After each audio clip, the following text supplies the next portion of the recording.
We'll start with the prayers. Om Sahana Bhavatu Sahanau Bhunaktu Saha Viryam Karavavahe Tejasvinavaditamasma Vidvishavahai. Om Shanti Shanti Shanti.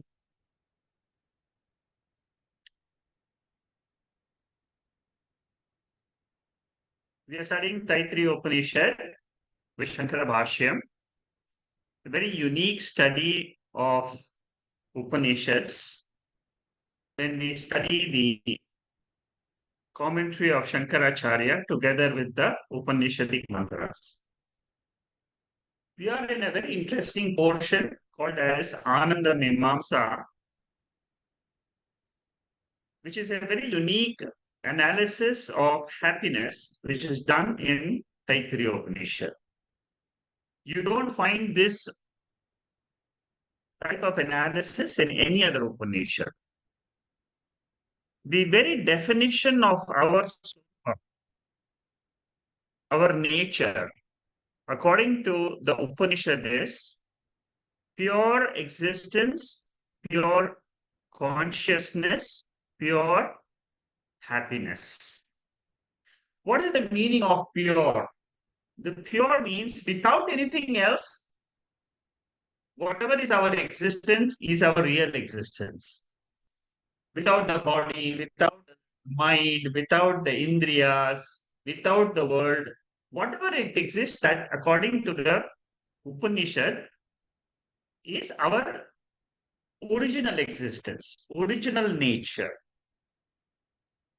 But what we experience in the world during our Jagrata Avastha, waking state, is the same existence, consciousness is conditioned by the body, conditioned by the world. This is how we should understand. Conditioned by the Pancha Koshas. See, we have studied the 5 sheets of a human being, and we have studied that these are only incidental. From the vision of the Upanishad, our real nature is formless. It is very difficult to convey this formless nature to the seekers. Therefore, Upanishad takes the root of either existence, either consciousness, or happiness. We have already done the consciousness and existence up to Anuvakas. We are in the 8th Anuvaka. We are going to enter the 8th Anuvaka. We are in the 7th Anuvaka doing the analysis, Mimamsa, of the happiness portion. With this short introduction, let me go to the place where we stopped last week.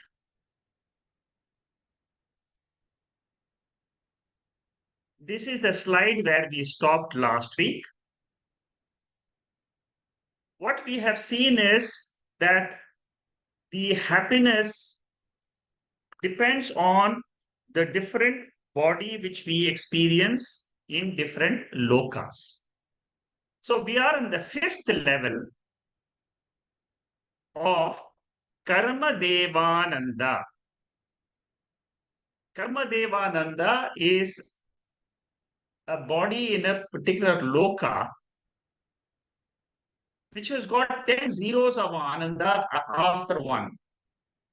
You can multiply it. We have seen different analysis so far where the Ananda keeps on multiplying according to your Vairagyam from desires and according to the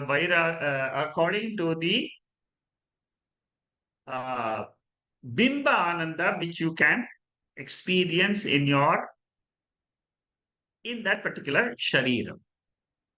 Now, Devaloka and Swargaloka, these are all 2 different lokas. Devaloka is attained by somebody who does smartha karma. Smartha karma means puja. You do regular puja, Diwali puja, Dasara puja, and all the pujas. These are all smartha karmas, where we believe that God for worship is in different forms. All forms are only one God. But for worship purposes and for upasana purposes, we take one particular form which my mind can get used to. Suppose I like Devi, I will do Devi puja. I will do Devi upasana. If I like Ganesha, I will do Ganesha puja and I will do Ganesha upasana. Suppose I like Vishnu, I will do Vishnu puja. Shiva, I will do Shiva Linga puja. So smartas means somebody who is not criticizing other gods. That is the difference between Vaishnavites, Shivites, and other people.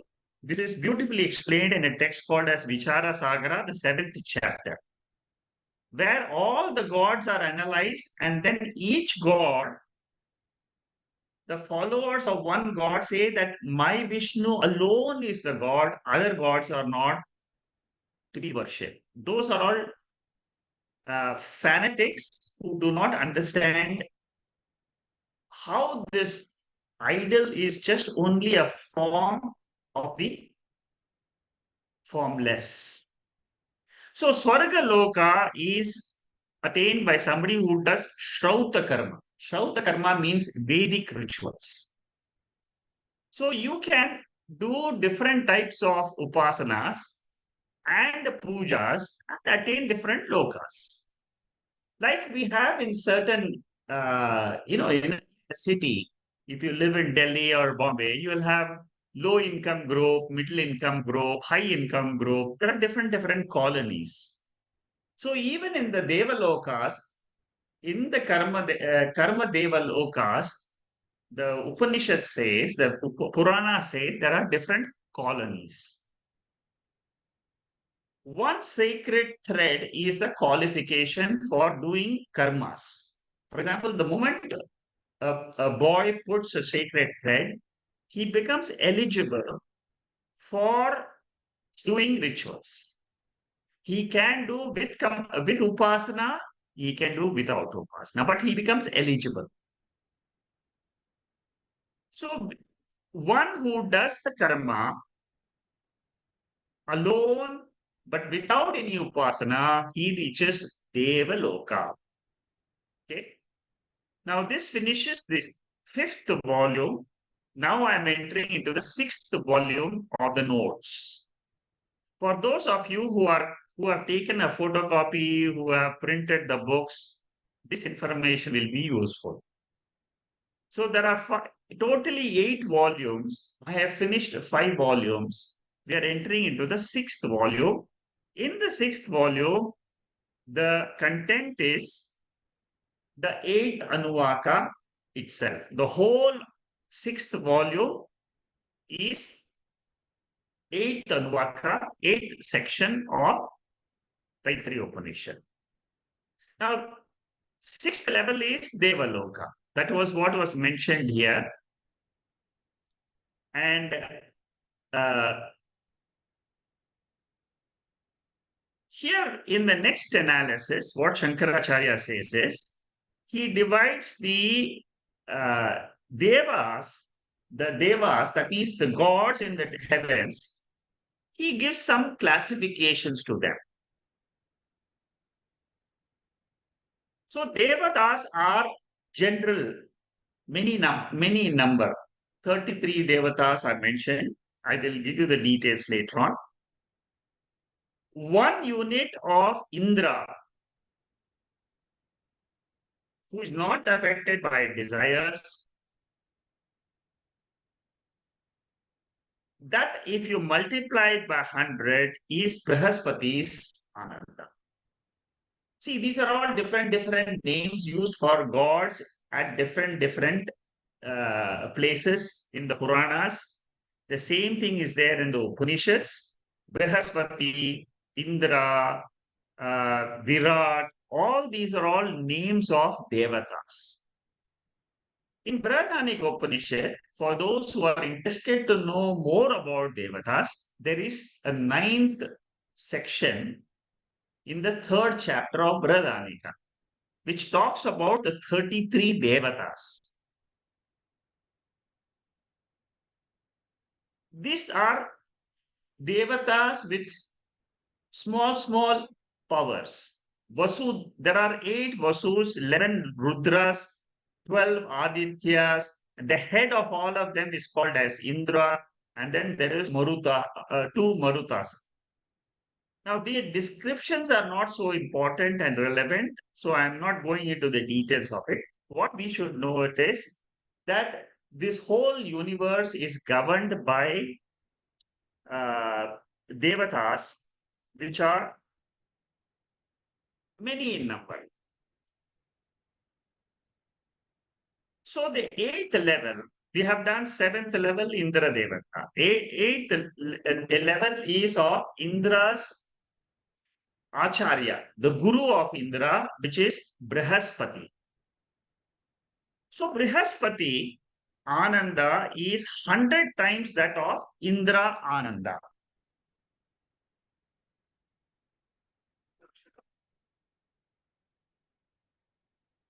Above Brihaspati is Prajapati. Prajapati means the creator. That means he is the one, the Virat, who is in charge of the waking state. If you do the Mandukya Upanishad, you come across a word called as Virat. Virat means Samashti. Samashti means total. That means the controller of the waking state is called as Virat. At the Samashti level, at the totality level. So that is the 8 and 9. So 8th level is Brihaspati. 9th level is Prajapati. The 10th level is the last level, which is called as Brahma Ananda. Brahma Ananda is also called as Brahma Hiranyagarbha Ananda. Now, Hiranyagarbha is the totality. We should understand the totality is Hiranyagarbha.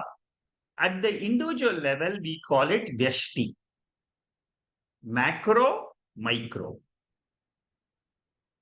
So, Kathopanishad says that the original Ananda, which is called as Dibba Ananda, it pervades the entire universe. It pervades Brahmaji, it pervades Virat in the Virat form, in the Sukshma form, which is the Hiranyagarbha.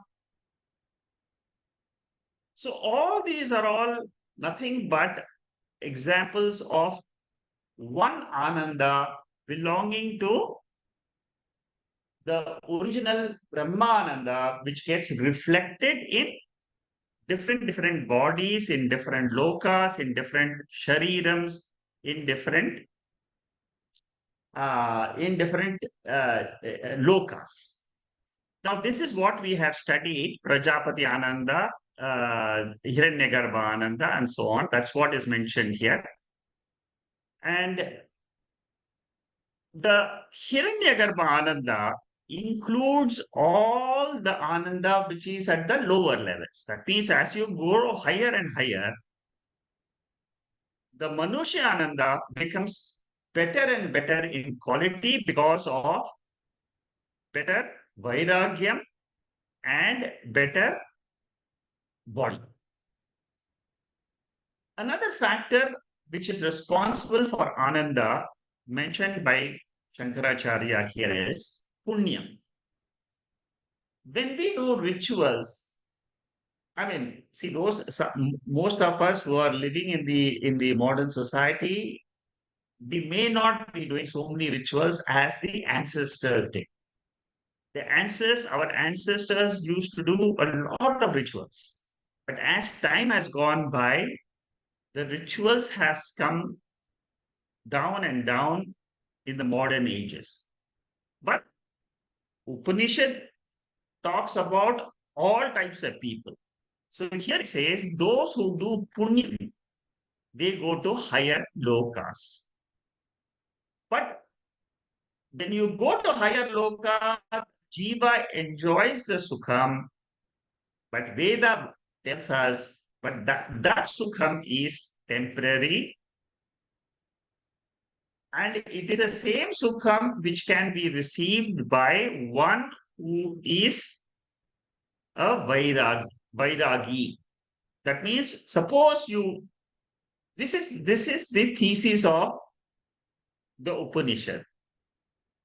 What it says is, suppose you withdraw from a desire, it says that your happiness will be tenfold.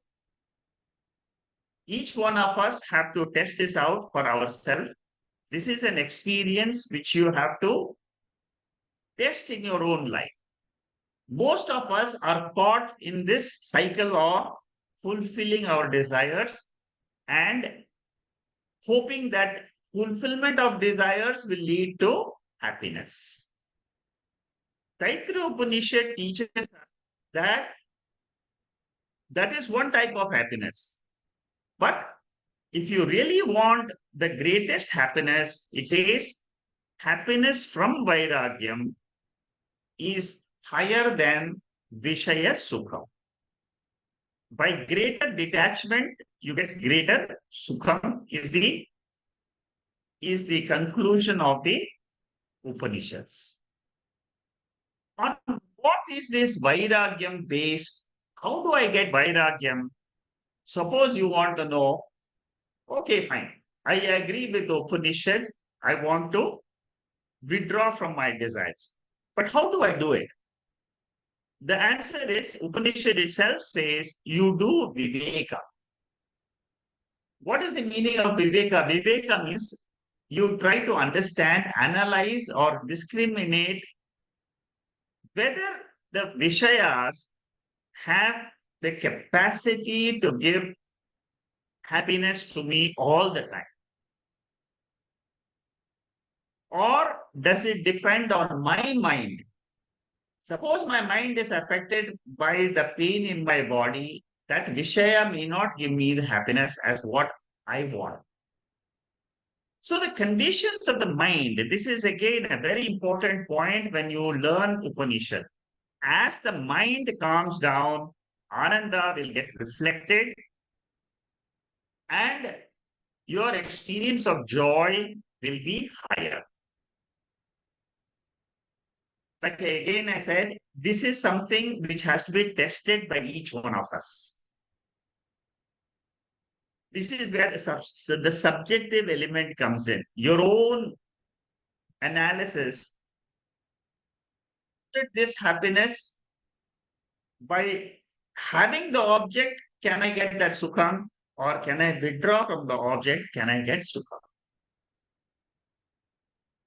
The Vairagya Ananda Upanishad says is 16 times more than fulfillment through Vishaya Anand.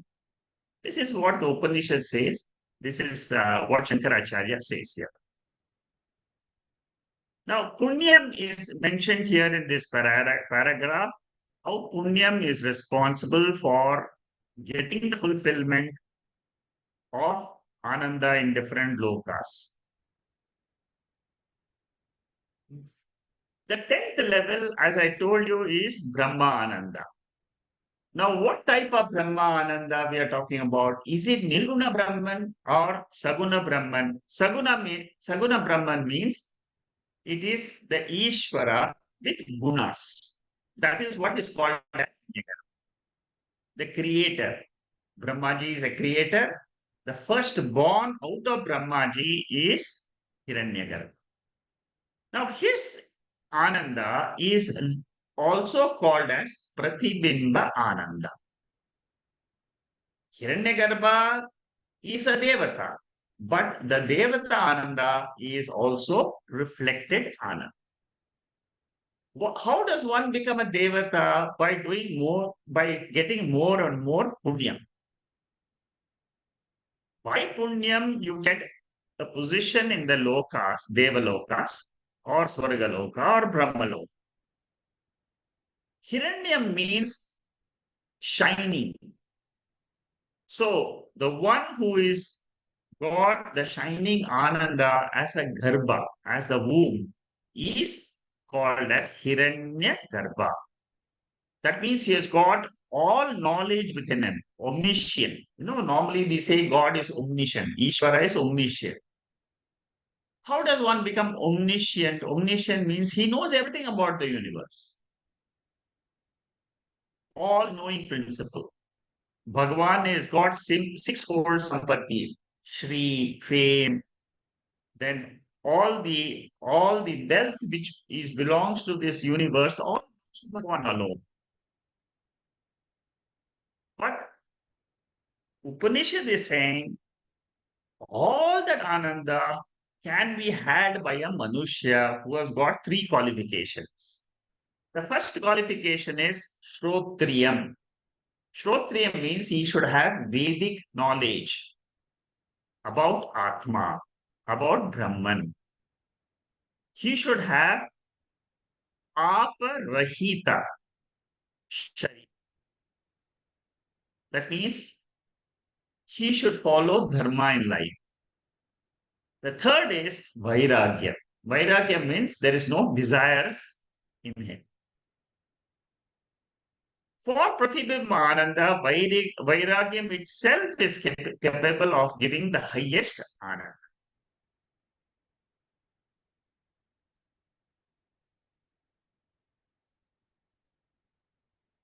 In this section, in this particular portion of the commentary, Shankaracharya writes a very huge commentary on the eighth Anuvak. It runs into 330 slides. So for the next few weeks, we'll be only doing eight section.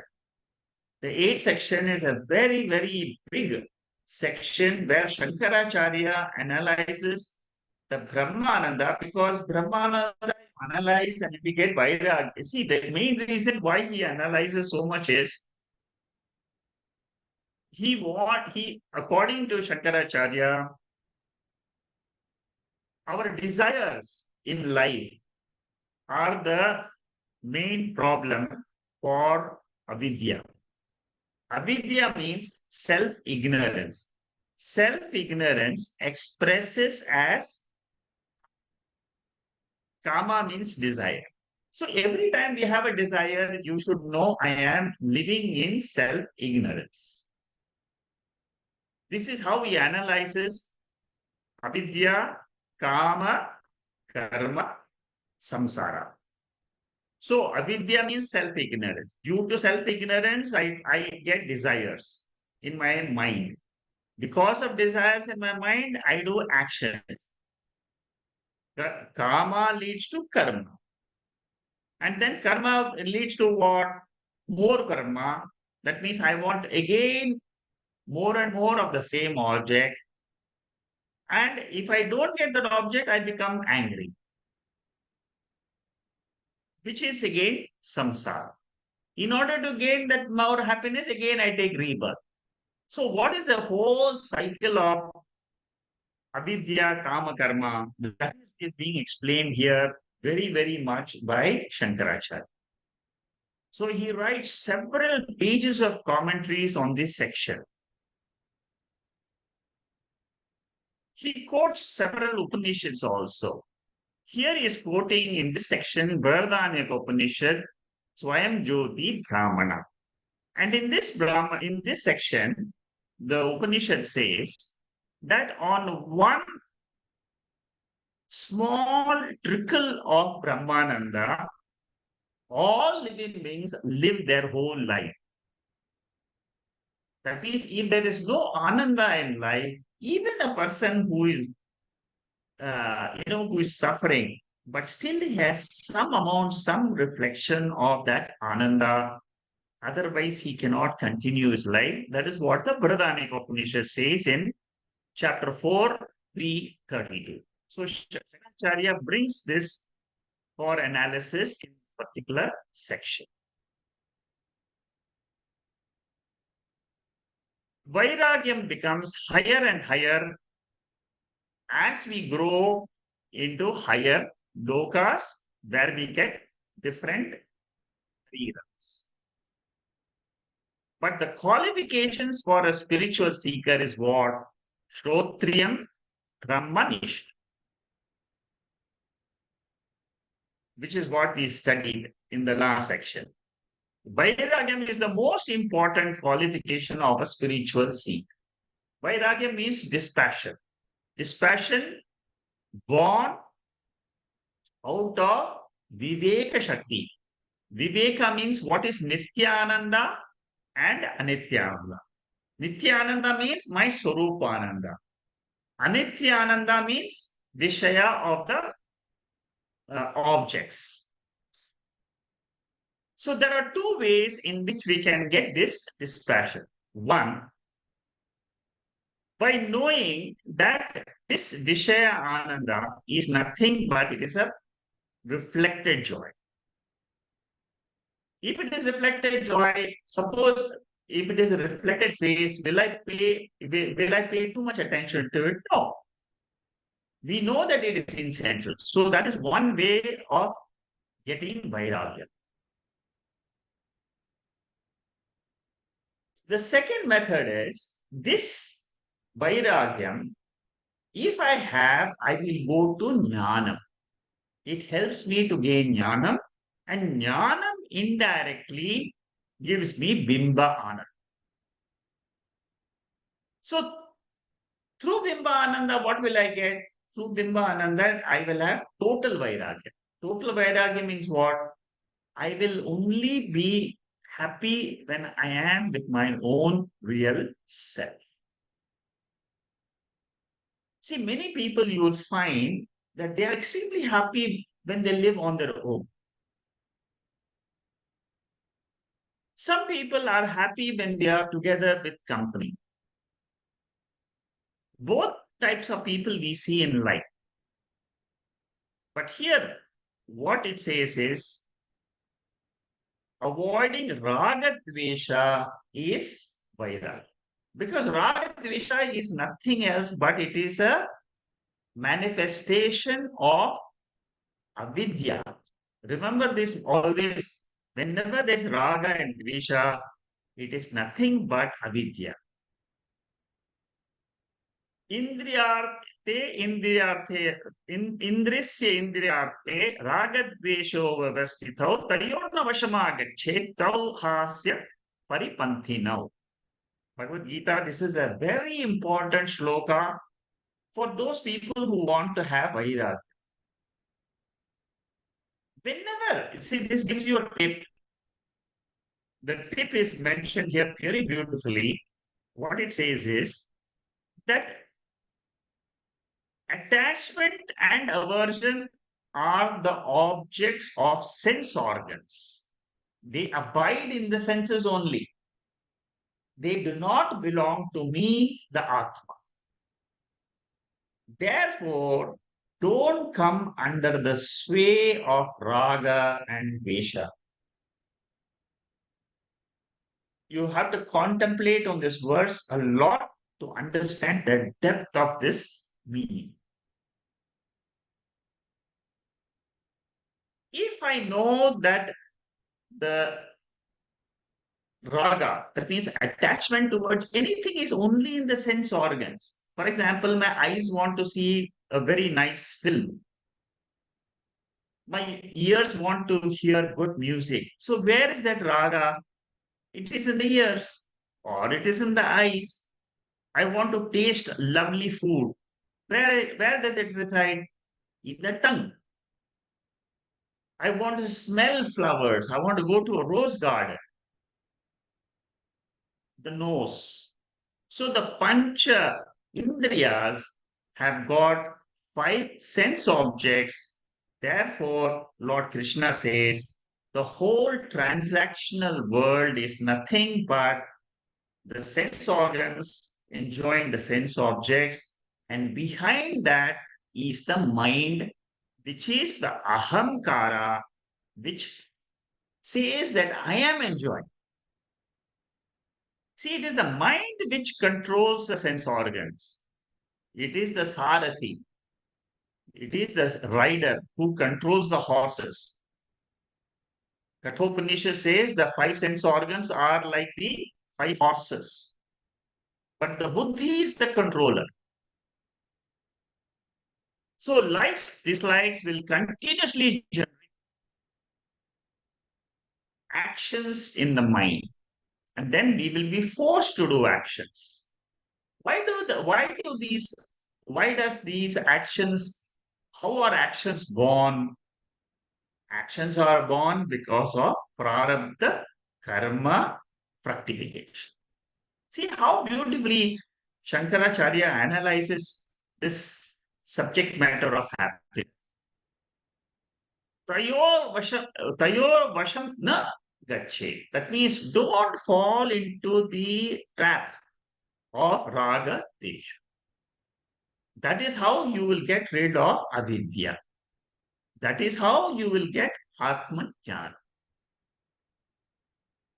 So I hope this is clear. Keep in mind the ladder. Avidya, kama, karma, rebirth, which is called as samsara. Punarapi jananam, punarapi maranam. This is the cycle. I have to get rid of this cycle. How? By knowing this analysis of Ananda Mimamsa and getting Vairagya for Bimba, Pratibimba Ananda. Okay. The Vishayananda of Hiranyagarbha, even though it is superior, but it is anityam. It is a trickle of Brahmananda. We experience calmness in Bimba Ananda. Suppose you feel I am very calm. Suppose one day you feel very calm in the morning. I had a very peaceful morning today. Suppose you say that. What is happening there? You didn't have any Vishaya there. You were by yourself. What is the meaning of yourself? You didn't have any agitations in your mind. It was your own Atma Ananda which was reflected in your mind and you felt the calmness. So from Manushya to the highest Hiranyagarbha, it is all reflected Ananda. And it is called as, in Sanskrit, Pratibimba Ananda. But what is the Bimba Ananda? Bimba Ananda means the original Ananda. That original Ananda is there only for a Shrotriyam Brahmanishta. That means one who knows the Veda, he alone has the highest honor. All living beings depend on a small fraction of this reflected Ananda. This is said in Brihadaranyaka Upanishad in this particular verse 4332, which we have seen. The supreme Ananda is the Ananda of the Atma. Swayam Jyoti Brahmana is a very important section in Brihadaranyaka Upanishad. And the main thing there is that Atma's Ananda alone is the cause of this entire Jagat. And it is existing itself. There is no, it doesn't depend on anything else. Whereas Vishaya Anandas, they all depend on Vishaya Sukham. They depend on the conditions of the mind, conditions of Prarabdha, conditions of objects outside, conditions at the family level. So many different factors are involved. Where does this Ananda ultimately resolve? Suppose you get Vishaya Ananda, where does it resolve? Suppose you have Pratibimba Ananda. When it is destroyed, it merges into Bimba Ananda. Now, the five features of Bimba Ananda, the original Ananda, are like the five features of existence and the five features of consciousness. Whatever we said are the features of existence and consciousness, the same apply to the Ananda also. Ananda, happiness, is not a part or a product or a property of the mind. It is an independent principle. It is not limited by the mind. It continues to survive even after the experiential Ananda is resolved. What survives? Bimbana. Suppose mind is in dukkha. That means there is no reflection of Ananda, Pratibimba Ananda. But Bimba continues. Whether you are happy or whether you have dukkha, sorrow, Bimba Ananda at the background always continues. These are all the facts which are given in the Upanishads. I have to translate and try and experiment with these type of thoughts of the Upanishad on myself. I can never experience my original face. Original face is non-experiential, but I can see the reflected face in a mirror. So similarly, the original Ananda we can never experience, but we can always say it exists. And I am that. Bimbananda is available only for claiming, not for experiencing. Why it is so? Because in Bimbananda, the division of experiencer and the experienced. So when any time when you feel happy, the experiencer ahamkara, experienced object, they resolve. Where do they resolve? They resolve in Brahmana. That is the that is the introduction to the next section, which is a very which is the Mahavakyam of this eighth Anuvaka. Slowly, Shankaracharya is building up the next section, how the the Ananda in myself and the Ananda in the whole world gets resolved. It's a very big section, which we'll be seeing shortly, but slowly Shankaracharya is trying to build that.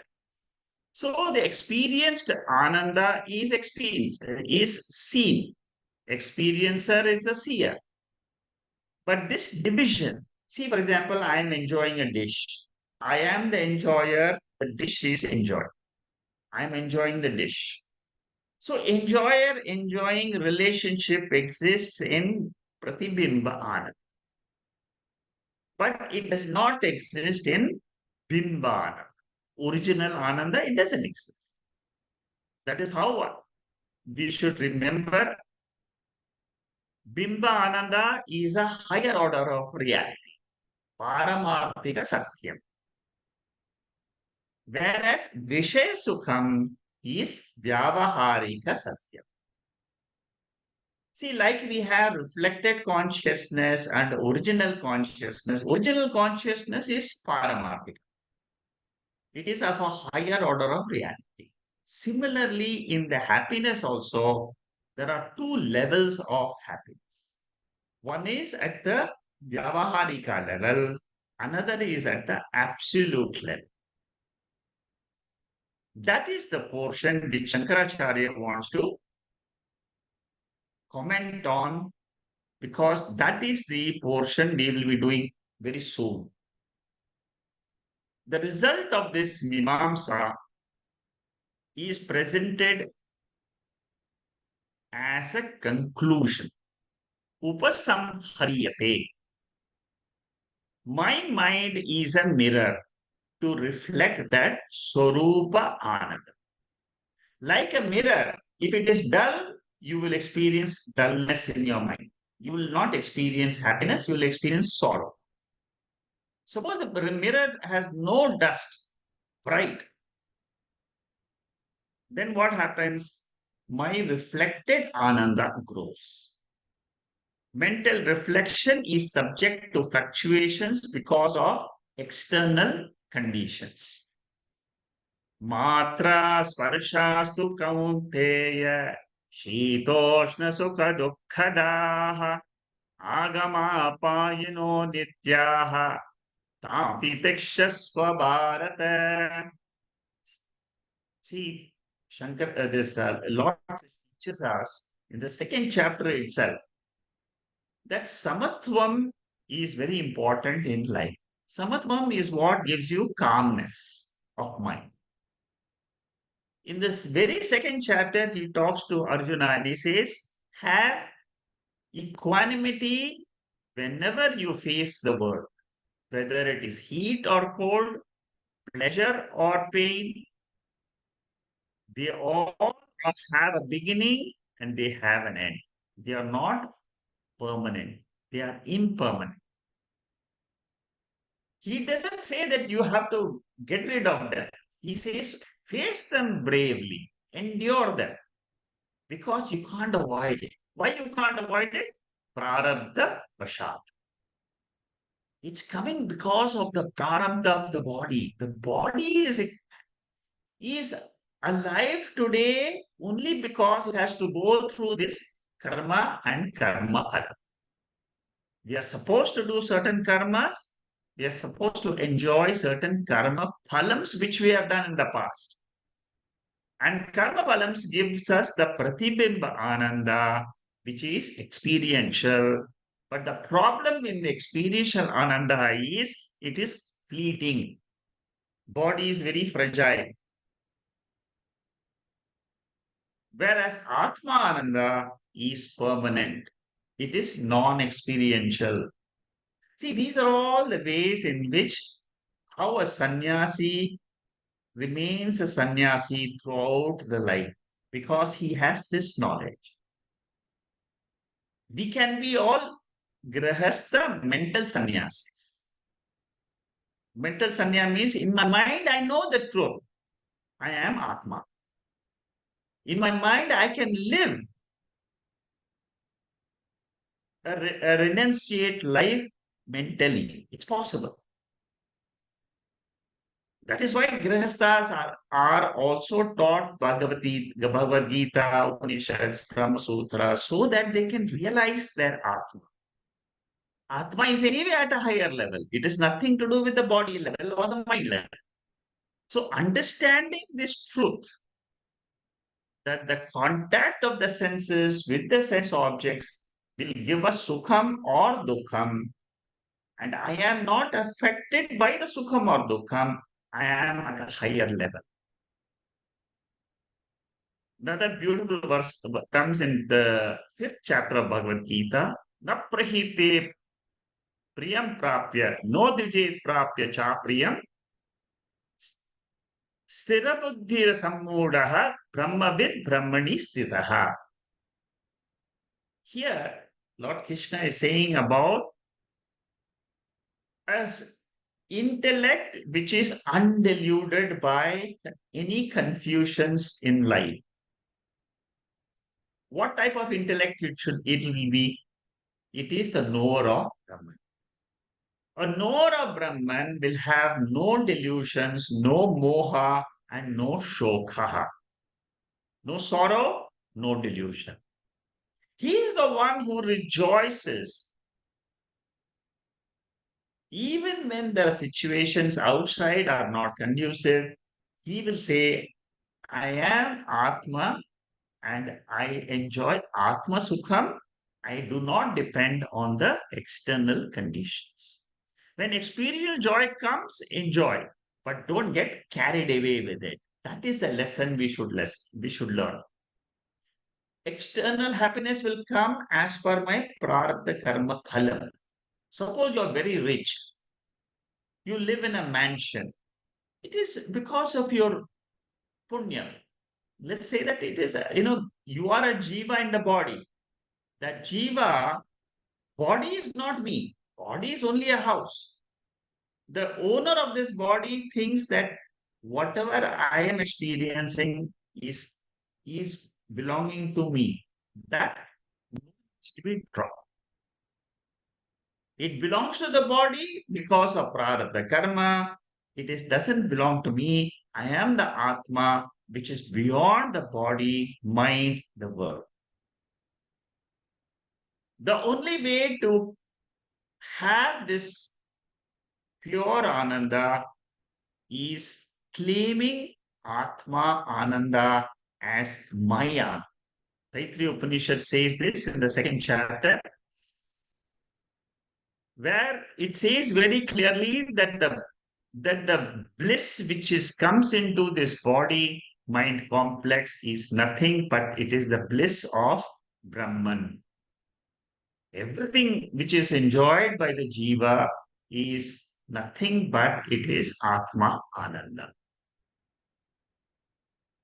I want that Pratibimba Ananda to be permanent. That is the goal of all the jivas. We have covered this portion. This is just a revision. I'm just skipping this portion. Now, Bimba Ananda is the topic for the next section. There are three sentences which are mentioned there. The next section is a Mahavakya portion of Taittiriya Upanishad. There are 200 pages, 250 pages of notes in this section. We'll go slowly so that you understand this section very well because Shankaracharya has written a very detailed comment. Now, in this section, what it says is, Sa Esha Eka Brahma Ananda, Manushya Ananda, Aditya Ananda. I'll give you a gist of that. When we do the mantra, you will get the details. We are going to study this particular section, which says that the Ananda, happiness which is in the human being, and the happiness of the Devata in the Surya. Aditya Devata Ananda, which is Hiranyagarbha Ananda, which is a very bright Ananda. Whereas the Manusha Ananda is the dull Ananda at the reflected level. At the Pratibimba Ananda level, there is a gradation between Hiranyagarbha Ananda and Manusha Ananda. But when you take the Lakshyartha means indicative meaning of this Ananda, which is the Atma Ananda, that is one. Atma of Surya, Atma of this Shariram is Ekaha. Because it is the oneness which is pointed out between the Jiva at the Yashti level and Aditya at the Samashti level, it is a Mahavakyam. Both the Ananda, here the focus is on the Ananda aspect. Earlier we have seen the focus based on either existence or consciousness. Here the focus is on the Ananda part in the 8th Anuvaka of the Taittiriya Upanishad. Very beautiful section. It's something different than what we studied in other Upanishads. And Shankaracharya's commentary is really brilliant.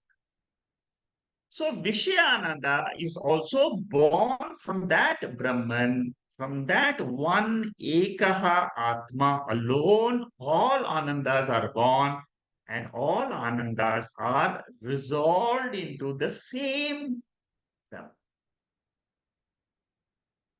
See, the Ananda also we enjoy, then it resolves. It doesn't stay permanently. Where does it resolve? The answer is it resolves into Brahman or it resolves into the Creator Himself. So ultimately, Vishaya Ananda belongs to me or belongs to me, which is called as Brahma Ananda. This Ananda is either experiential or non experiential. Non experiential Ananda belongs to the uh, brightest portion, which is what is called as Brahmana. Brahadanic Upanishad in the third chapter says the one who knows this Brahmananda, he will never be reborn again in this world because he has known the Supreme, the one who distributes the wealth of Ananda in the whole universe. He has known that Brahman. Therefore, there is no other rebirth for him. He has burnt all his Sanchita karma in this Ananda. In what? Brahman. The natural Ananda, non experiential Ananda, is called as Bimba Ananda. There is no difference between the experiencer and the division is resolved. That is why we say it is Advaitam. There is no Sajatiya, Vijatiya, Swagata Veda. The three types of divisions. In the same jati, there is no jati of Brahman. There is only one Brahman. Therefore, there is no Sajati. Vijati means apart from Brahman, nothing else exists. World is of a lower order of reality. This Satyam Jnanam Anantam Brahma is higher order. Like the waker and the dreamer, similarly from the waker, there is a super waker.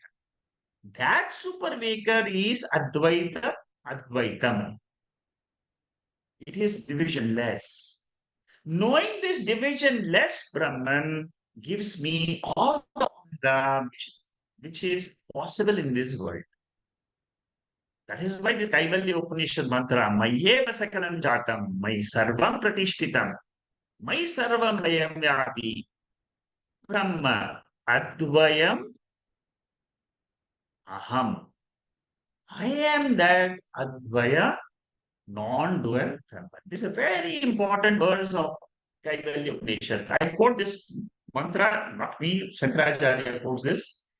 He quotes this so many times, hundreds of times in his bhashyas.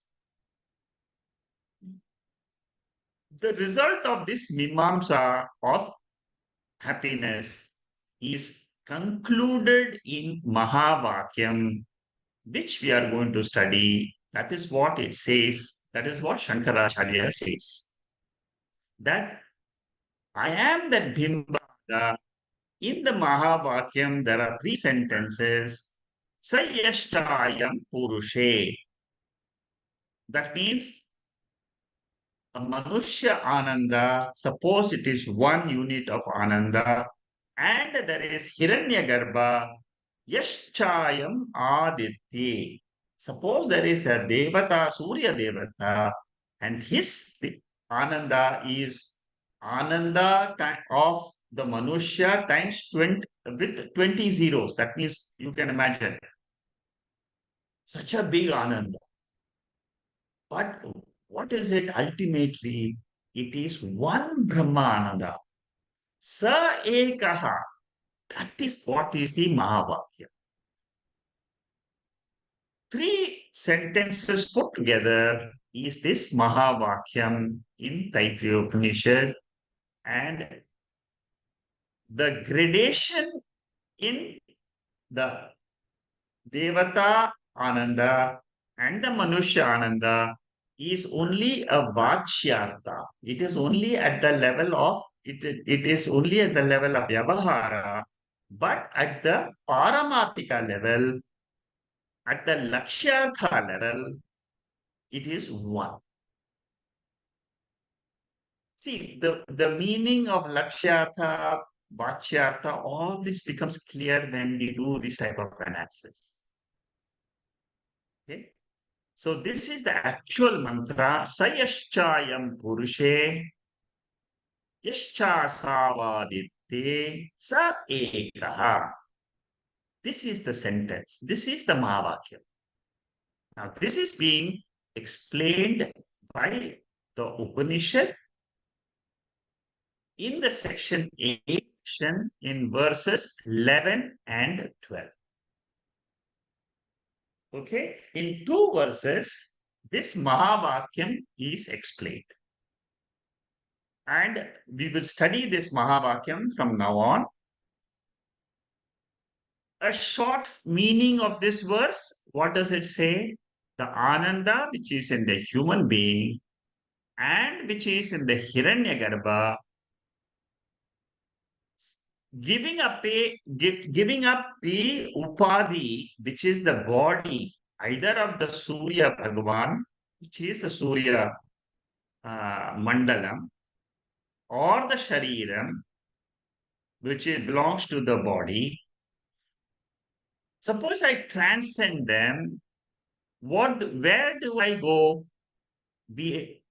Upon transcending the Vyashti or Samashti, we land on only one place, and that is called as Brahman. Similarly, when we all go to sleep, we all don't have experience any division. There's no experience of division in sleep state. That is why it is called as Nirguna Avastha. There are no gunas which are affecting in the sleep state.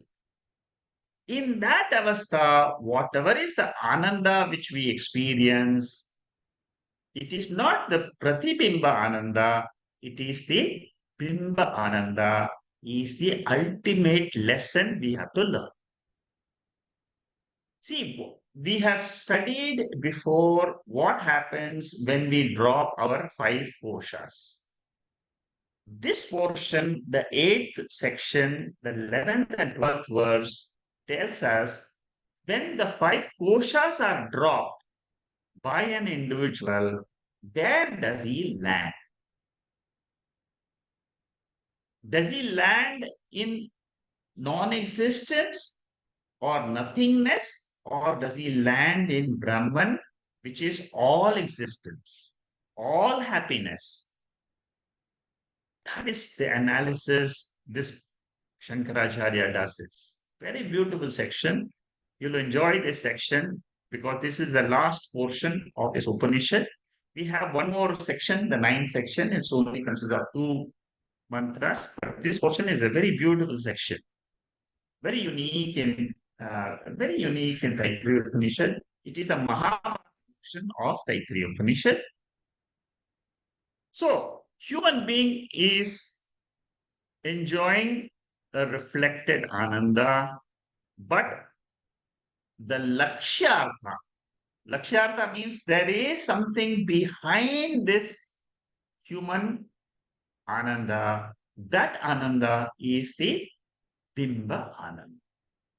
The whole section is only to enable us to understand there is something beyond the level of body, mind, and the world. Like in Kathopanishad, Nachiketa wanted to know what is beyond this time, what is beyond this world. When one leaves this body, where does one go? The same answer is given by Taittiriya Upanishad in this portion. Sayaschayam Purushe. Wherever that person goes, it is pure Ananda only.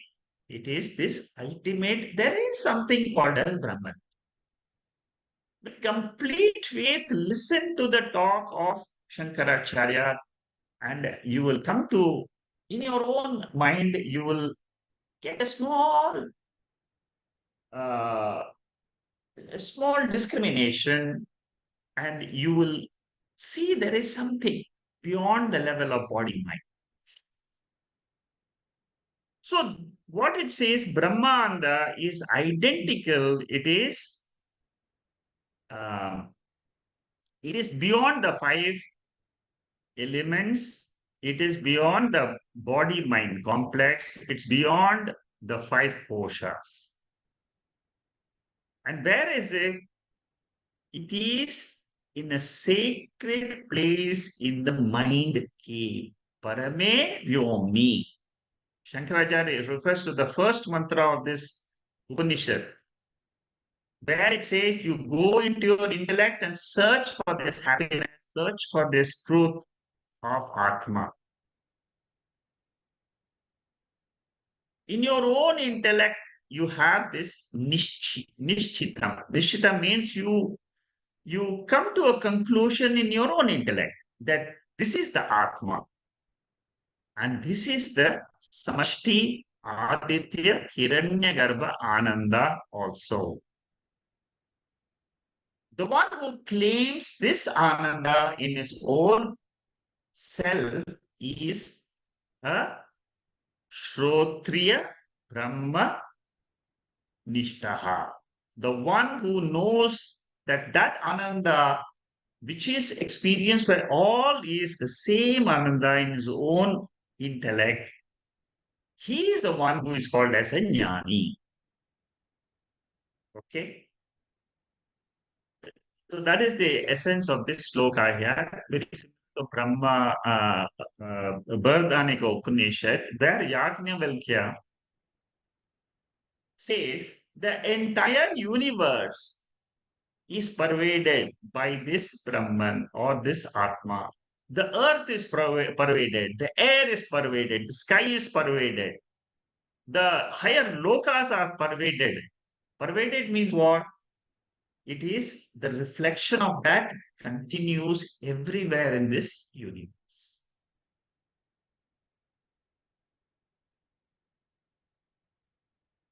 That is what is said in the third chapter of Brahdanika Upanishad. All these are all portions just to inform, just to tell us that that Ananda is our own self. When you say it is Vachyartha, that means it is Pratibimba. Pratibimba Ananda means experiential Ananda, which is Vachyartha. Vachyartha means the experiential portion. What is not experienced is Lakshyartha, indicative meaning of Hiranyagarbha, indicative meaning of Bimba Ananda. Okay. So we negate the enclosure, the sun, or enclosure, the body. The content is one. Like the space in the body and the space in the world, it's the same. You remove the space, remove the walls of the body, and remove the and what you have, the space is the same. Ekaha. Similarly, is this Bimba Ananda.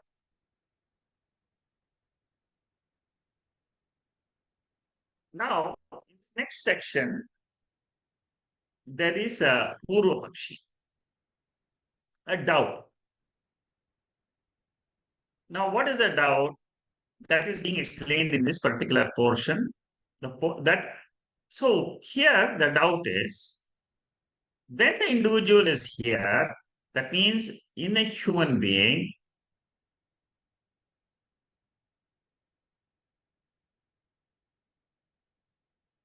we say, okay, this refers to Brihadaranyaka Upanishad mantra where it says that behind the right eye is okay. This is a slightly abstract portion, but let me explain to you whatever is possible here. The question is regarding upasana. How do I meditate on this Adi Devata, which is Hiranyakara? And is there oneness possible in meditation? That is what is the question of the Purvapakshi. Purvapakshi is saying that how do I meditate on this Ananda of Surya Bhagwan and a human being? That is, this is Adhyatmam, that is Adi Devam. How Vyashti and Samashti can be equated is the question. That is what is the question of the Purvapakshi. What Shankaracharya says is, it is a question, but the answer is, it is a superimposition. It is a deliberate superimposition. Therefore, oneness is possible.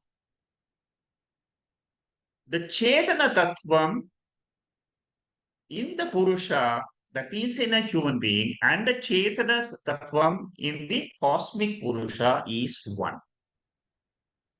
That sun which you are talking about is a cosmic being, but the consciousness portion in that Surya Adi Devata and the consciousness portion in the Vyashti Shariram is one. Therefore, Aikyam is possible. You see, Mahavakyam says oneness.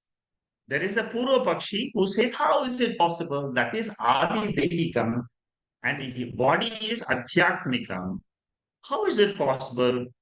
See, these are the ways in which Shankaracharya helps us to go deeper into this study. The gross form is the mortal body, but the essence is the consciousness.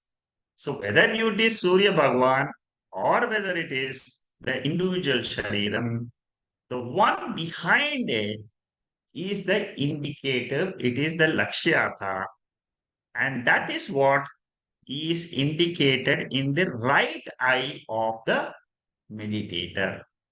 See, in Mandukya Upanishad, the right eye is given very big prominence. I don't know, this is said in the Upanishad, the right eye is much more powerful than the left eye. And they say that you meditate on your right eye and you will reach the Surya Bhagavan. Imaginary oneness leads to real oneness. Real oneness is what? Jnana. It is factual oneness. How do you get to factual oneness between the Surya and the Shariram? It is through Jnana. What type of Jnanam? The consciousness behind the Surya and the consciousness behind the individual. Surya represents the samashti, the totality. Individual body represents the vyashti. Oneness is there between Adhyatmika and Adi Devika portions in the universe. When we do this superimposition deliberately, it is called as upasana.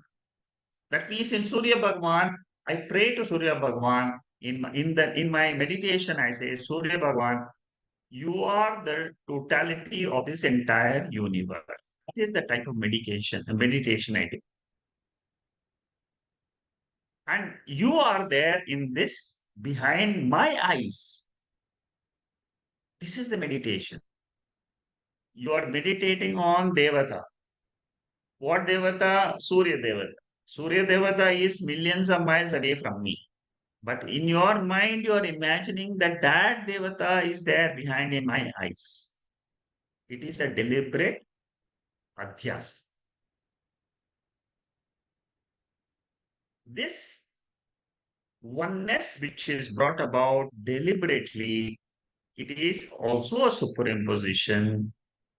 What happens in the case of rope snake? It is not deliberate. It is due to self-ignorance. I don't know myself, therefore I don't know the rope, therefore I take the snake real. I don't know the pure self consciousness. I take this body mind as the self. So this portion is only an objection by a Purva Pakshi who talks about how oneness is possible through meditation, and Shankaracharya answers it in this section. Okay. You can take any part of the human body and you can do upasana on that invisible, pure Brahman. This was explained in the previous section. How was it explained? It is bodiless, it is mindless, but because of which the wind blows, because of which whose sphere the sun shines.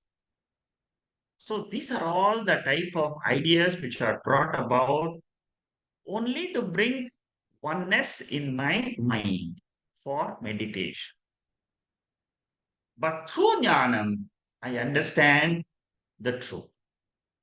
See, meditation helps us to come and be prepared to receive the jnana. Karma and upasana. Karma means ritual. Upasana means meditations. Both these are, they help us to make the mind focused. With the focused mind, what do? You get this Brahma Jnana. What is this Brahma Jnanam? There is one Purusha behind the Devata and the Sharira. Okay. So this all these sections they deal with the objections and the Shankaracharya's commentary. Nirvisesha, Nirupadika Brahman is the context. Nirvisesha means what? There is no attribute of Brahman. Brahman doesn't have an upadi. Therefore, you can equate that Brahman with anything in the universe. At that level, it is at the Nirupadika level, it is Paramarthika. But when it comes to the body or the Surya Bhagavan, it is at the Vyavaharika level.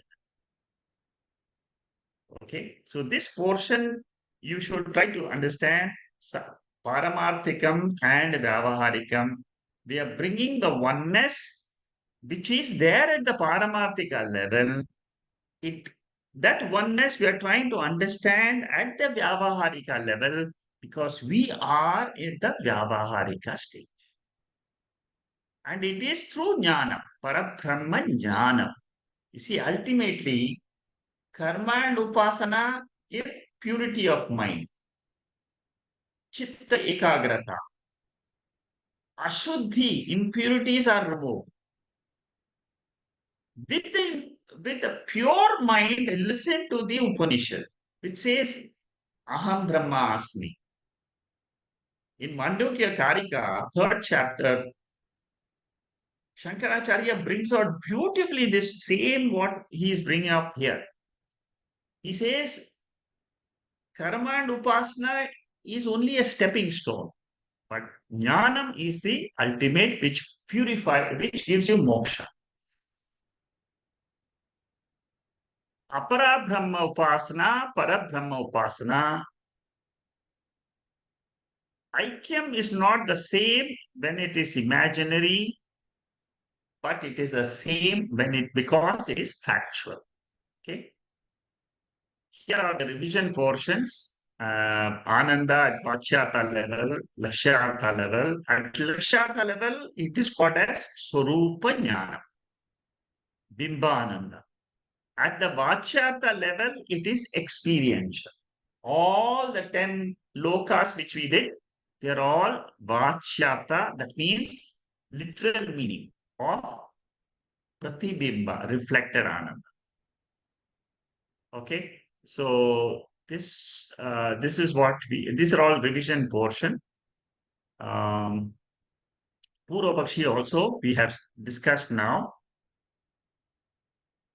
Upasana Kanda, Jnana Kanda was Shankaracharya's answer. Then he said in Jnana Kandam we discuss Nirguna Brahman, which is at Paramarthika level, at higher level. Uh, and at the higher level, Aikyam is there. Aikyam means oneness is there. Try to understand this portion because this is slightly abstract, but once you get it, you will enjoy the portion of Mahavakya. See, at the Jnanam level, there is oneness. At the Upasana level, it is imaginary oneness. That means you sit down and meditate.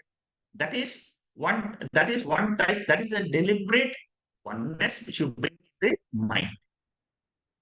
What is superior? Jnana Khanda is superior, Upasana Khanda is inferior. Compared to Jnana Khanda, Upasana Khanda has its own advantages. It purifies the mind.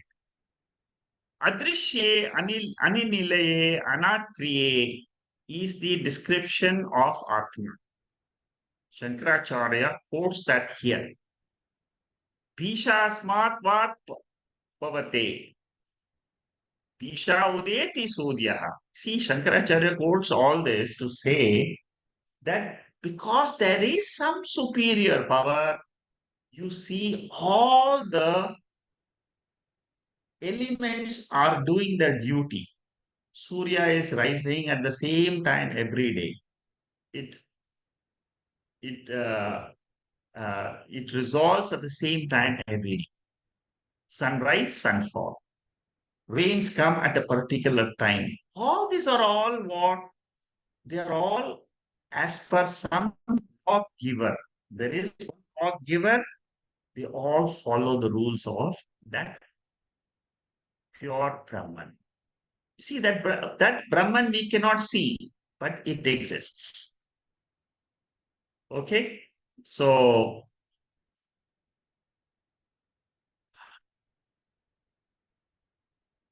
this portion here, all we have done this Purva Pakshi. So I'm going ahead. Manushya Ananda, Aditya Ananda, both are relative, but this is at a relative level. At a higher level, Paramarthika level, it is one Eka Ananda. That is the portion, that is the meaning in this Mahavakya portion.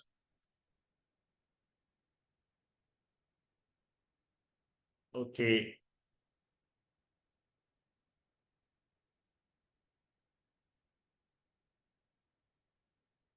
These are all these are all the debates.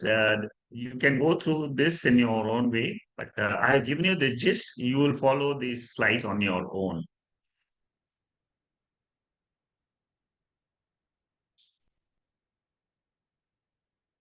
She keeps repeating that the relative ananda is different than, and Shankaracharya keeps telling him, at relative level, you cannot have oneness. At the absolute level only you can have oneness. That is the portion which is discussing in this particular area.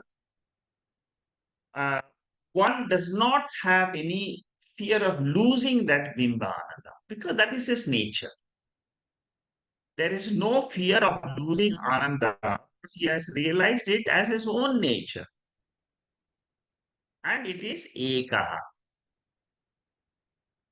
Okay. Ekaha means it is absolute. It doesn't come up to the Vyavaharika relative level. That means at the baker level, at the dreamer level, at the sleeper level, it is all relative Ananda. See, the whole section is all focused on Ananda portion, which you find nowhere else, um, except in this section of the eighth section of Taittiriya Upanishad. यथोवाचो निवर्तन्ते अप्राप्य मनसा सह आनंदम ब्रह्मणे विद्वान न बिबेति कदाचिनेति. See, this is a portion in the second chapter, fourth section. We have seen this. The macro uh, is like a wave and an ocean. Wave is the micro, ocean is the macro. Superficially, we cannot equate them. Similarly, Purusha and Hiranyagarbha, Purusha here means the individual Manushya Purusha. The Ananda behind this and the Ananda behind Hiranyagarbha, you cannot equate them. Uh, but at the absolute level, it is possible. Again, that is how they describe this section of oneness. Similarly, another section of Brihadanika is quoted by Shankaracharya, Murtha and Amurtha. Amurtha means the visible portion of the universe. Murtha means unmanifest portion. That is what is the causal body. So where does both these three resolve? They all resolve into Brahman. The three Sharirams, they are at the Pratibamba level, there is gradation. But at the Bimba level, there is no gradation. So similarly, Ananda at the Bimba level, you cannot lose it because it's your own nature. Whereas Pratibimba Ananda, that means your fear of, suppose today you have money in the bank. You will keep on thinking, what happens when the money is lost? I lost money in the share market. I lost money here. I lost money there. You will always have this fear at the relative level.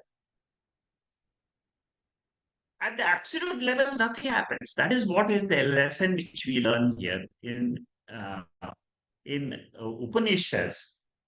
We come to realize there is something which is there beyond the sense organs level, and that once your mind, see, a purified mind will be able to understand that Brahman clearly. That's what Mandukya says.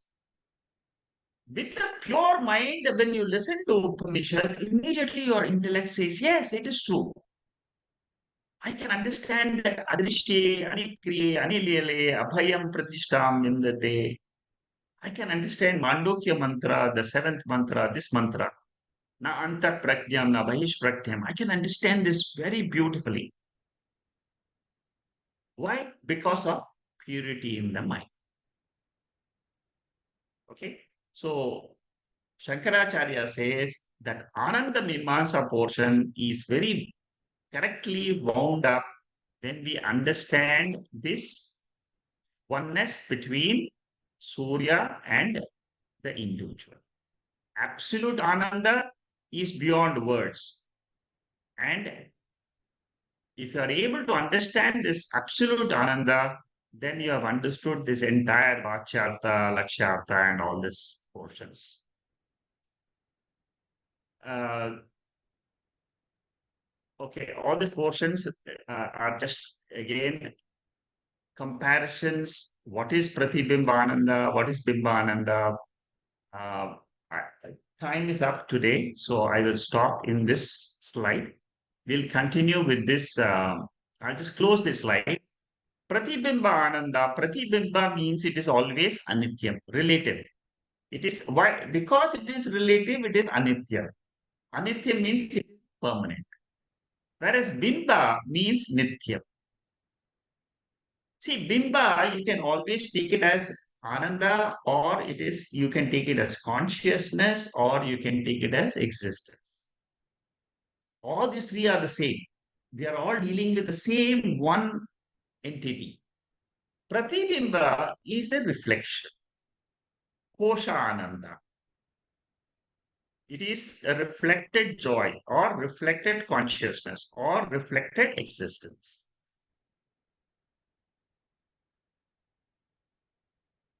And that Bimba Ananda or Bimba consciousness, you can only know, is only known through Jnana. What Jnanam? Brahma Jnanam, which is available in the scriptures. There is no other way to know that it exists. That is why Upanishad is a Pramana. You cannot do any comparison of that because it is absolute. It is ungraded. Nirati Shayana Sukham. Nirati Shayana Sukham means what? It is ungraded Sukham. That is Atmananda. Okay. I will continue with this slide next week from this 1030. And Om Purnamada Purnamidam Purnat Purnamudachade Purnasya Purnamadhaya Purnameva Vasishyade. Om Shanti Shanti Shanti.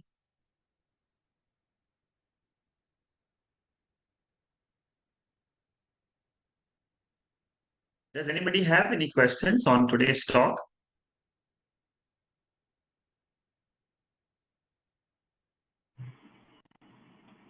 Namaste, sir. Yeah, go ahead, Ramchandra. So today, in summary, what I understood is basically we have only one Ananda, that is the Brahmananda. So all other are Pratibimba Anandas only. So here on the earth, so we only can experience the Manushyananda, so which is actually Pratibimba Ananda. So So, what exactly is the idea? Do we need to ridicule it, or we need to discontinue, or we have to try for anything, any No, action to no. be done? Yeah. Okay. Yeah, it's a good question. See, what the teaching for us is that this it is only to understand how happiness is experienced by us. That's all. See, the what Upanishad gives us is the knowledge. It tells us that there is something called as experiential happiness, and there is something which is called as uh, Swarupa Ananda. Swarupa Ananda means it is my nature, which is non-experiential Ananda. For example, the joy which you get in sleep, I wouldn't call it. There are two aspects to it. One is experiential sukham in sleep, which we all feel that yes, I had a good sleep, but which is recollected in the waking state. So in the sleep, there are two types of happiness. One is relative happiness compared to the happiness of the universe, of our contact of sense organs and the sense objects. We get some sort of happiness. That is one type of happiness. In the sleep state, also we also feel some sort of happiness, but that is without any objects. So what the Upanishad is trying to tell us is that there is something which is called as Atma Ananda. That Ananda, Atma Ananda, is at a higher level. It is Satyam. It cannot be experienced. So, for people like us, when we are living in Grahastha, the teaching for us is don't take the happiness which comes to us by enjoying the sense objects as the ultimate happiness. That is the lesson that is the lesson which we have to take from this study practically. So practically, what do we do? Instead of running after the sukham in this world, I want more and more of certain objects. What Upanishad is teaching us is by dropping something also you can have happiness. By dropping the desired object. I don't want that object. See, sometimes that is what we do in vratams. See, in vratam, for example, you don't take food for it. For one evening, you say, today is my vratam. So what happens? You drop the desire of taking food for a particular, maybe one day. Suppose you say, I take only liquid. I take a glass of buttermilk, that's all. Or I take fruits. When you do that, you feel happy.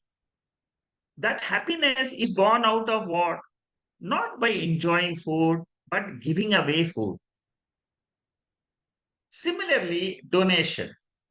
You want to donate money to a good cause. You give something off to something. From your money, you say, this is not mine, I donate. So that also gives you sukham.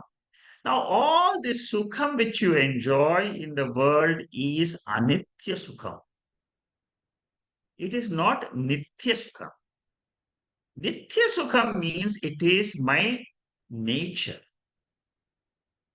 When I try to meditate on who am I, at that time, this knowledge will be very useful. I can remain without anything in the universe, and my Swarupam is Bimba Ananda. For meditation purpose, this teaching is very useful. Practical purpose, it is definitely beneficial.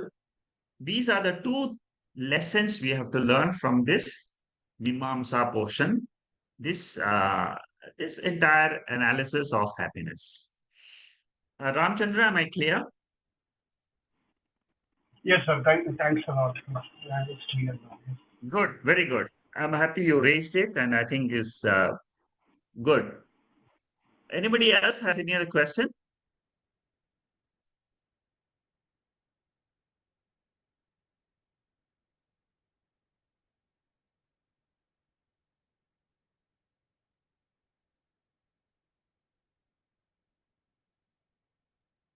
See, these portions of Taittiriya Upanishads, um, they are slightly difficult to understand, and there is a lot of analysis done by Shankaracharya on these verses. It runs into pages and pages. You see, like I said, there are another 200 pages on the same topic. The whole volume number 6, 7 of my notes are all on this one topic, on this eighth section. The eighth section is the biggest section of Taittiriya Upanishad.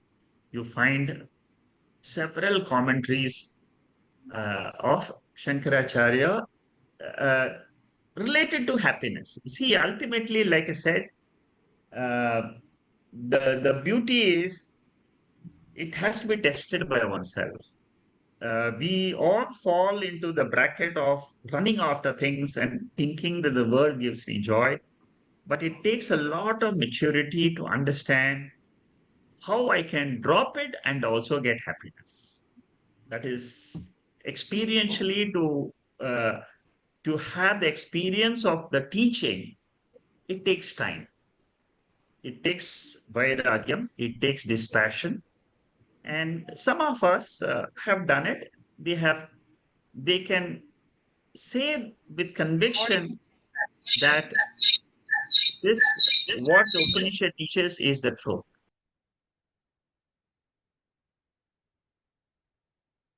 Is there any other views on this from anybody else?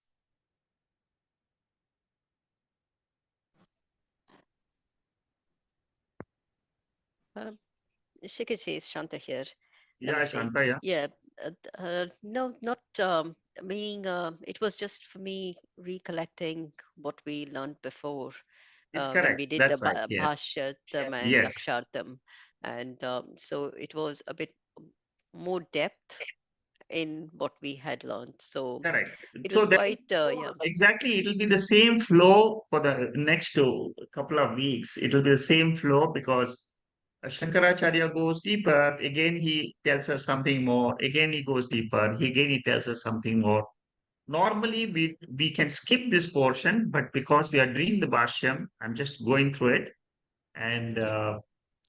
Yeah, uh, because it was, I would say it was more for me, just a reminder of what we yes. learned and a bit more in detail. So nothing which, I could think of not Should I understanding because skip I did. this whole section and go to the next section immediately next week? I wouldn't mind because we had learned the Vachartha and Bhashartha for quite in detail, Yeah, and I I was can go quite, to the yes, ninth but I think Anuvaka. I'll, yeah, Yeah, you see, this I'll leave it to portion the is, others, of course. yeah. What do others think? If most of us we think I can go to the next section because Here is it's completely packed with the same topic of Ananda throughout. I can go to the ninth section next week if you all agree, and then we can try to see how we can connect. I want some comments from others also if they think. Okay, Bharat says okay. Okay, Anna says okay. I got this view. So I will go slightly faster. Faster means I will skip some portions. I will tell you I'm skipping them when I go through the notes. Venkatesh says we can go through all the Ananda discussions, brings clarity, more clarity. Uh, okay, I got the feedback. So let me see. I'll go through these portions and see which is slightly which you have not done before. I'll try to cover that and then move on to the next section, which is the ninth Anuvaka. So the ninth Anuvaka is the last portion of this chapter 2. Okay. Yeah. Thank you. Thank you very Okay. much. So I'll close today if there's no other questions, and then we'll see how we can move forward with Taittriya next week. Thank you. Thank you. Dhanyavad. Thank you. Yeah, no. Thank you, sir. Namaste. Thank you. Namaste. Thank you, Secretary. Thank you. Thank you so much. It's very good as always. Thank you. Thank you, sir. Thank you, sir. Thank you. Thank you, Shekharji. Thank you.